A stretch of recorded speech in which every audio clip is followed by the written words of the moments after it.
RFM, la chronique du jour. Chacun peut faire l'expérience à son petit niveau et ne manquera certainement pas de s'étrangler de toutes ces petites choses avec lesquelles nous avons fini de nous accommoder et qui sont la gangrène de la malgouvernance qui est le lit de la corruption dans notre société. Chacun peut le faire. Regardons autour de nous combien de ministres ou de directeurs de sociétés nationales n'ont pas créé directement ou indirectement des entreprises privées dont la gestion est confiée tantôt à l'épouse, si ce n'est à l'enfant, tantôt la belle-mère ou le beau-père, le frère, la sœur, tantôt on va chercher un petit cousin éloigné pour un peu brouiller les pistes et ne pas éveiller les soupçons sur le prête-nom. D'aucuns osent même emprunter la pièce d'identité du gardien ou des jardiniers pour en faire le gérant sur le papier de l'entreprise à créer.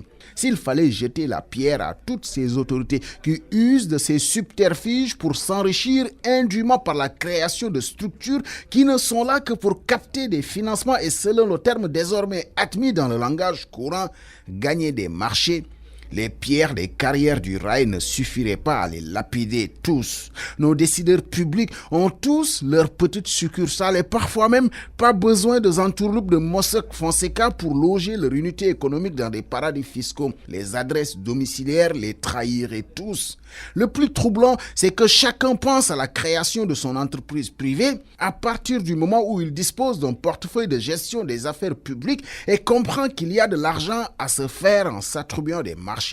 Ça va du GIE de la maîtresse du patron qu'on va faire travailler en lui confiant le marché de nettoyage des locaux. Bien sûr, généralement, on est très généreux pour gonfler la facture puisqu'il faut pomper dans l'argent public. On a même inventé l'expression générique pour laquelle n'importe qui peut bénéficier de largesse du patron par la fourniture, tenez-vous bien, de matériel et fournitures de bureau. Souvent, on livre la marchandise qu'on est allé chercher directement chez le grossiste du coin avec l'argent payé d'avance.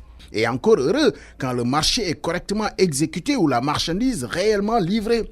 C'est souvent le problème avec ces marchés de complaisance. Et puisqu'on ne recule devant rien, parfois c'est de gros marchés de centaines de millions, voire de milliards, qui sont confiés à sa petite société inexperte pour affectionner un stade de foot et qui vous pose un tapis synthétique au lieu de faire pousser le gazon pour construire un bâtiment public. Le conflit d'intérêts est une gangrène de notre société. Le prête-nom n'a même plus de nom. Pas étonnant que l'oncle de Aliou Sall, Abdoulaye Timbo, n'ait jamais vu $1 de la transaction portant sur des versements occultes. Il était juste un prête-nom.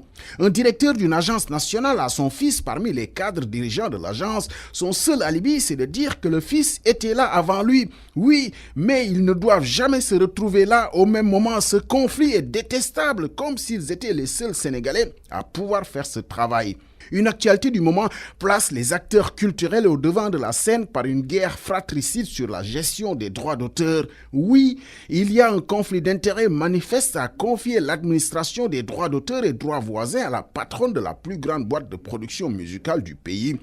La sœur de l'autre n'y est peut-être pour rien. Ce sont les textes qu'il faut changer à la SODAV. Fût-elle une société civile privée, elle est d'une administration déléguée par la puissance publique.